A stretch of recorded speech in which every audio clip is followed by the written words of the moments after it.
আজ সকালে ঘরে প্রসাদ রাখা ছিল, সেই মিষ্টি খেয়েই দোকানে চলে গেছে পর। এদিকে আমি উঠে চলে আসলাম স্নান সেরে, সব কাজ সেরে দেখলেই ওপরে রান্নাঘরে। এখন ভাবছি একটা নিজের জন্য টিফিন করি, কারণ প্রচন্ড খিদে পেয়ে গেছে। এদিকে টিফিন করতে করতেই ভাবছি খিদে তো পেয়েছে, খাবো না হয় ঠিক আছে, কিন্তু দুপুরে কি খাবো, কি যে রান্না করব সেই টেনশন করতে করতেই কাজগুলো সারছিলাম। এদিকে খাবার রেডি, খেতে খেতে বসে বসে চিন্তা করলাম, বরকে বললাম ফোন করে যে একটু মাছ এনে দাও, আমি মাছ বানাই। এবার ওর আবদার মাছ বানাবে শুধু, তার সাথে একটু ফুলকপি নিয়ে আসবো, ফুলকপি দিয়ে বানিয়ে দিও। শীতকালে পেঁয়াজ কলি খেতে ভালোই লাগে, কিন্তু এই পেঁয়াজ কলিগুলো না একদমই অন্যরকম ছিল।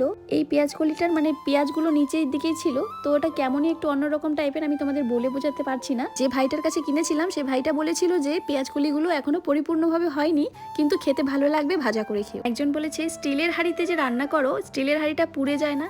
যদি তুমি স্টিলের হাঁড়িতে করো বা অ্যালুমিনিয়ামের হাঁড়িতে করো বা কোনো রকম অন্য হাঁড়িতে করো, যদি ভাতে জল না থাকে তাহলে তো নিশ্চয়ই ভাতটা নিচের দিকে পুড়ে যাবে। আর আমার যেটা মনে হয়, আমরা তো সকলেই ভাতটা হয়ে গেলেই ভাতের মারটা গালি, তাই না? আর ভাতে জল থাকা মানে হাঁড়িটা পুড়ে যাওয়ার কোনো প্রশ্নই ওঠে না। এদিকে কথা বলতে বলতে আমার মাছ রান্না কমপ্লিট হয়ে গেল ফুলকপি আলু দিয়ে। আর বরের জন্য ওয়েট করে বসে আছি, কারণ বর্মশাই স্নান সেরে পুজো দিয়ে উপরে আসবে, তাই ওর জন্য ওয়েট করতে করতে এই যে চলে এসেছে।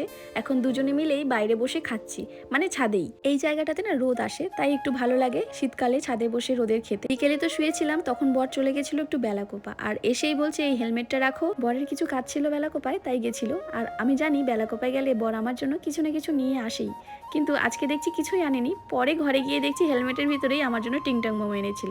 এদিকে সন্ধেবেলা এসে নিজের জন্য ম্যাগি বানিয়েছে।